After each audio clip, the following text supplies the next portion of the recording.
Community Cats podcast. Ready? Let's go. Welcome to the Community Cats podcast. I am your host, Stacy LeBaron. I have been involved helping homeless cats for over 20 years with the Merrimack River Feline Rescue Society. The goal of this podcast is to expose you to amazing people who are improving the lives of cats. I hope these interviews will help you learn how you can turn your passion for cats into action. Today, we're speaking with Maribeth Decker.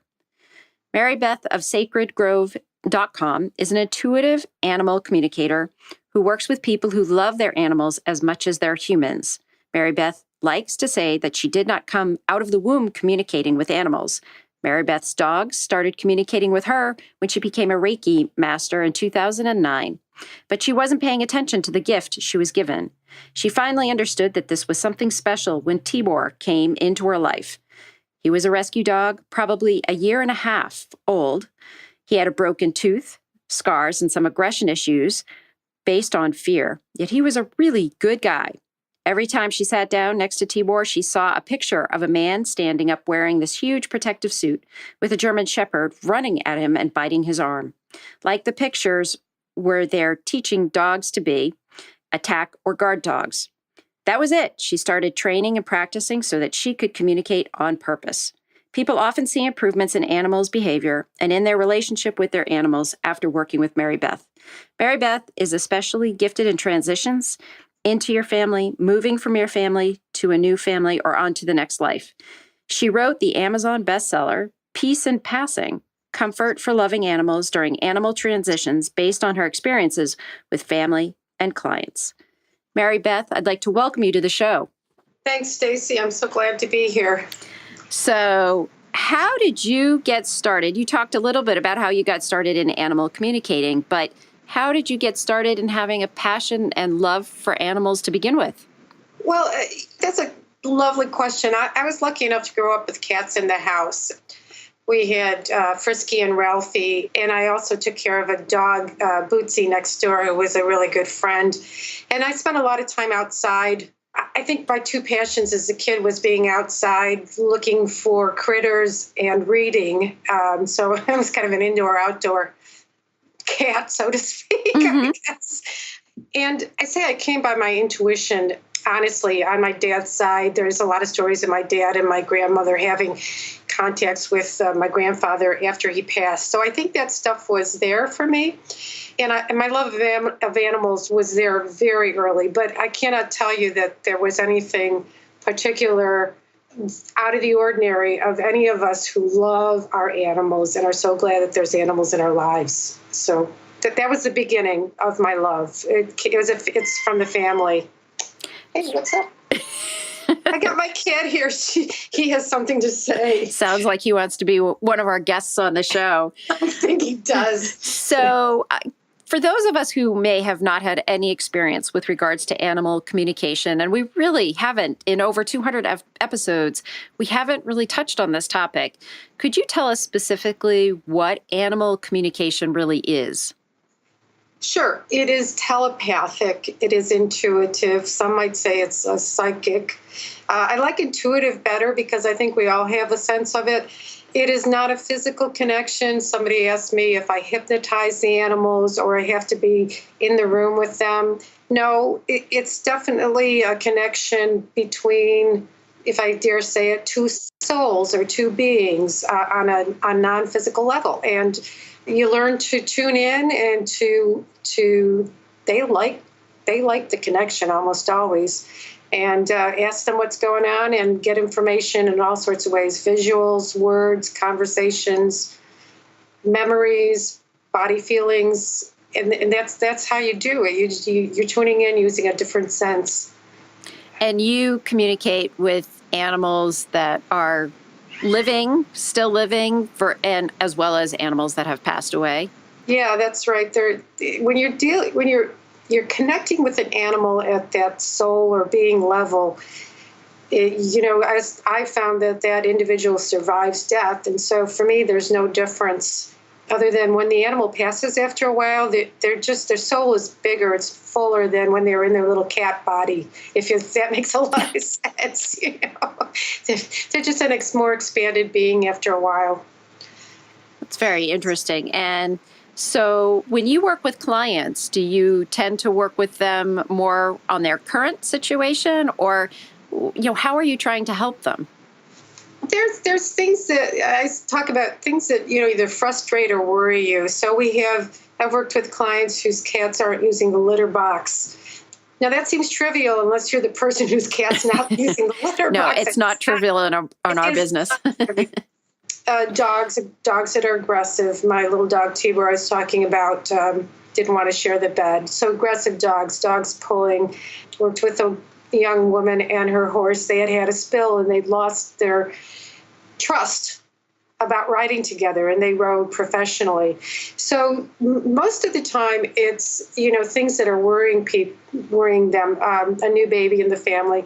And the other side, you got the living piece, and you got the end of life issues where people wonder if their animal's ready to pass.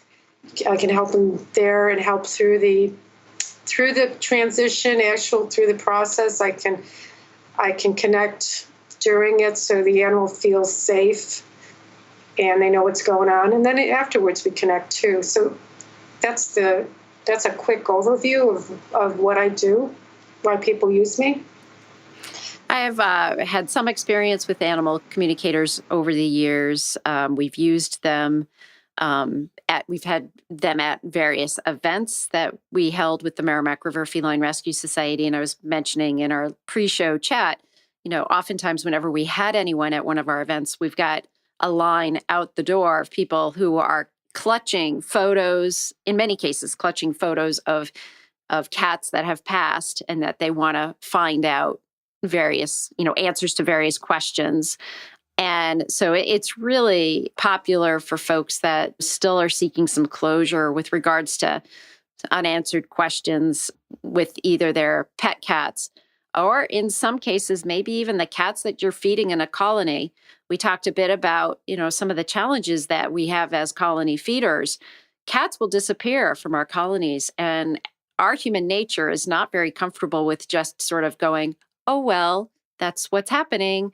We want to know, is this, is the cat in trouble? Has the cat been hit by a car? Has somebody taken the cat in? What is going on? Why is that cat missing from the colony?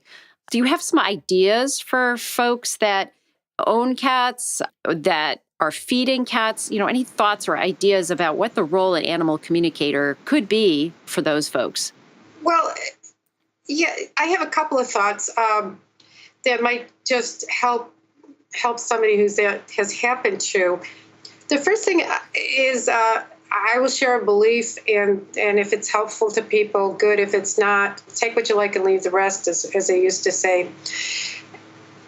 I think that we all, even animals, have a sort of plan for our lives.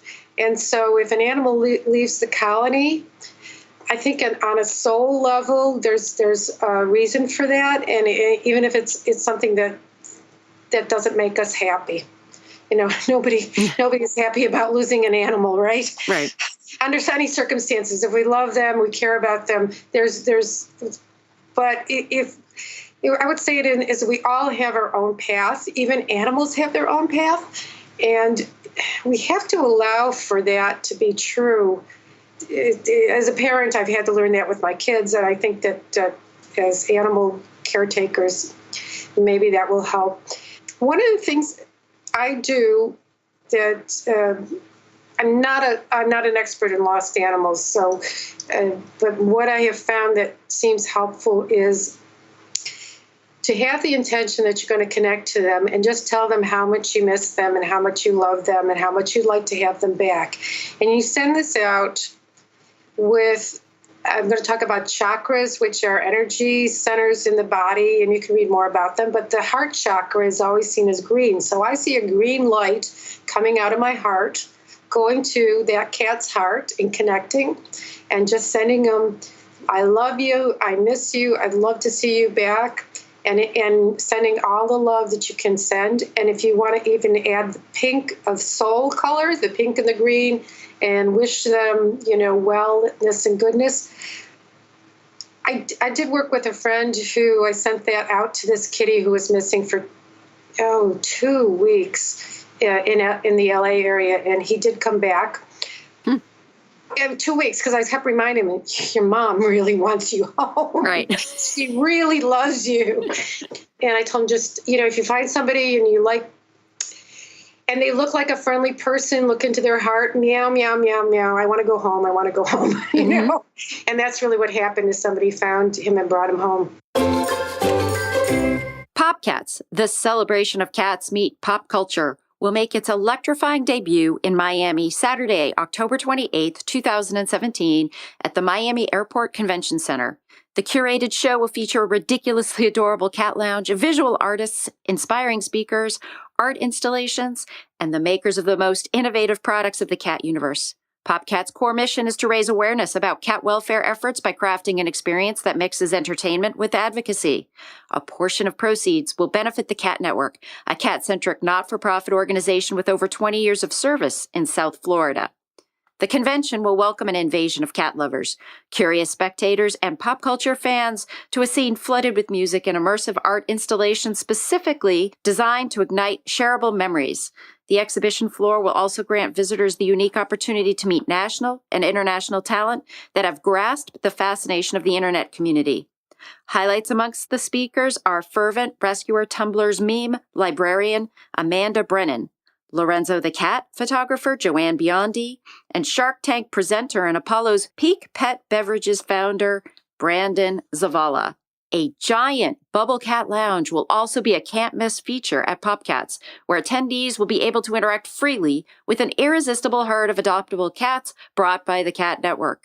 For more information and tickets, please go to www.popcatsshow.com.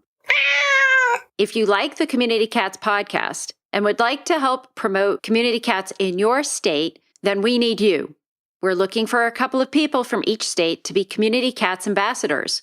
What do you get by being an ambassador? You'll be mailed a promo kit of items to use to help promote the show at any event that you attend in your state. If you don't attend many events, hey, that's okay too. Do you have a network of people that love community cats? You can help with emailing groups in your state to let them know about the CCP and offer them the benefit of community cat swag. The more we can spread the word about the show, the more we can do to help cats across the country. Please email Stacy, S-T-A-C-Y, at communitycatspodcast.com if you'd like to represent your state. Thank you. We work a lot with organizations that focus on missing pets, and I have used animal communicators with lost cats. And I feel that there's no reason why you shouldn't try using an animal communicator to help get your lost pet back. So I think that there's actually a pretty interesting intertwined relationship between the sort of the pet detective and then the animal communicator. And I think there could be some really nice synergies there between both professions and being able to work effectively together in helping with missing pets. So I think it's an interesting thought. I think so. My mentor had told me that cats will tend to go feral a lot faster than dogs will.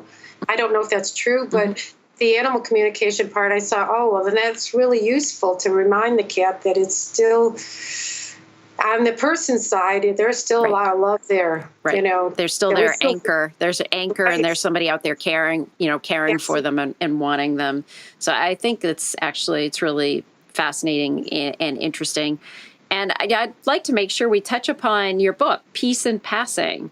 Thank you. Can you share with us some of the tidbits of information that you share in this book?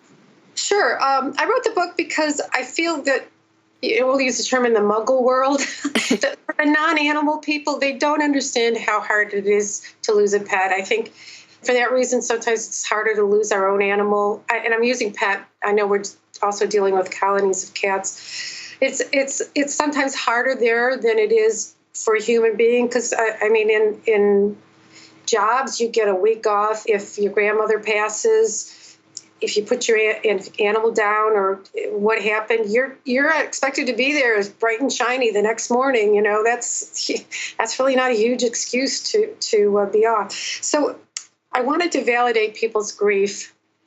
And also, a lot of people have to make a decision about when to put their loved one down. How hard is that? Devastating. So there's a lot of guilt. So I tell a lot of stories, and one of the things that comes through is animals do not. I have not found an animal that blames their people about when and where and how it went down. There's just a lot of love. I think the bottom line is if you made the decision with love and concern for the animal, it's good. I don't know if you can feel that there's the love there. And they do love to communicate afterwards. I tell you a quick story. My friend's cat Chasworth, I knew him before he passed, and we connected with him afterwards. And he actually gave advice to my friend Debbie. It's in the book. I'm pretty sure it's in the book. He told her she was becoming a bit of a hoarder. Now she's a friend, but she lives in Buffalo. I'm here in Alexandria. And she had moved into her parents' house, and he said, "You really need to make the house your home. It's your house now. It's not your parents." I'm like, she's getting some really good advice. I said, "Debbie, is this true?" She goes, "Yeah, he's right." So the animals are helping their people. They are. Yes, they are. They're around. They're watching out for us. I believe they're watching out for us. I've had my animals help me with transitions where they'll come in. I've asked them to greet an animal who's going to the other side, to just say, "Hey, let me show you where the good spots are to play," or, let me introduce you around, kind of like they're very willing to help and love and be useful. What have been some of your greatest challenges in your experience being an animal communicator?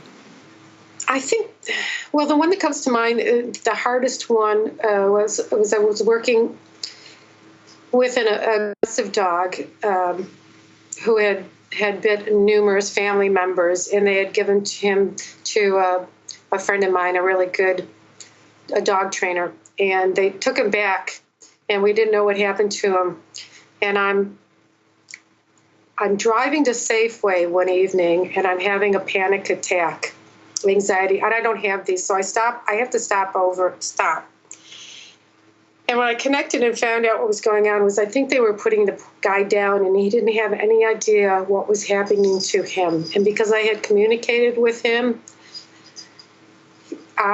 somehow the connection was made. And I think I was experiencing his fear as he was being put down. Wow. Yeah, it was pretty bad. So what I did was, once I understood what it was, I started to bring love and light, and it's okay. You're going to be on the other side. My dog Mitsubishi's going to be there. My dog Eddie's going to be there. We're going to bring you over. Just relax into it. And I ended up I did a good service for the guy, but it was a pretty awful experience at first till I figured out what was going on. Yeah, it was a shock for you. It was because I don't have anxiety attacks. I don't have. I've seen them. My family members have them, but that's not my shtick, so to speak. I don't mean to mean it. It's a terrible thing. I'm not making fun of it. Right. It's not. It's not how your body normally conveys things going on. Right. Mine is usually a gut level. Yeah. Wow. So I'm sure that's one of many stories that you have had, over the years. How many years have you been doing this? Unofficially, probably since 2008 or 9, when I became a Reiki Master. I started doing it on purpose about 2010 about 2010. So, we're talking 7 years. Mm-hmm. And what do you hope to convey to others going forward about animal communication or anything else? Obviously you're reaching out through your book, you're reaching out through this podcast, and you're reaching out with your clients. What does this bring to animals, or what do you hope that this brings to help our animal community? What I'd like to see, and what my hope or vision is that we all become animal communicators, or we have access to an animal communicator, so that our connection to our animals is so much clearer. I think when we connect to our animals and we see how much they care the animals weren't connected with how much they care for us. I think that opens our hearts, and I believe we have the capacity to become better people. I think the animals benefit also when you understand what's going on in their point of view, and you can adjust something to make them happier. They love it, and they're willing to communicate with us when we try. And I think that people can start right now practicing the speaking with intention that they are understanding you, and then listening back and seeing what you get. Just doing it as a practice. I think of the word soothing very Yes. often, and there's a great place for that word in our shelter work, in our trapping of feral cats. There's a lot of stress involved for the animals, for the cats, and animal communication and soothing, calming. Those are things that are incredibly important in our practice. So I think that bringing it in is really very important. I agree with you. Almost like having a feline behaviorist, a pet detective, and an animal communicator. See, my toolbox just keeps getting bigger and bigger. But, that team could really cover a lot of different factors for our cats. I think so. I know I worked with, it's not exactly the same, but I worked with a woman whose animal was going to have, her dog was going to have knee surgery.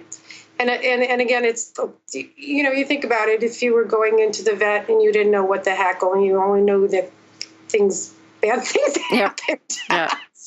So I let her know what was going on, how much, she'd wake up in pain, what the recovery was going to be, but she was going to get to run again, because that's really what she wanted to do. She wanted to run. So they reported the recovery was faster. And I think, again, you're talking about the soothing, I get it. There's going to be some tough times, but then it's, it'll be all good. Mm-hmm. And there you go. You get a good response, and then things go easier. Yep. So, Maribeth, if folks are interested in finding out more about your work and your book, how could they find you? Well, I have a website, sacredgrove.com, SACREDGROVE.com. And I also have a Facebook page, Sacred Grove. And I started a Facebook group, Spiritual Pet People. So, nice. So any of those places, they could check me out. Excellent. Is there anything else you'd like to share with our listeners today? Well, I'd like to thank them for listening to me, and I would like to invite them to start looking at their animals as deep souls and having personalities, emotions, thoughts, memories, just like we do. And I would also invite them to check me out if there's something they think I can help them with. Thank you. That's great. And I want to thank you for joining me today and agreeing to be a guest on my show. And I hope we'll have you on again in the future. All right. Thank you so much for having me. This was wonderful. Thank you for listening to the Community Cats podcast. I would really appreciate it if you would go to iTunes, leave a review of the show. It will help spread the word to help more community cats.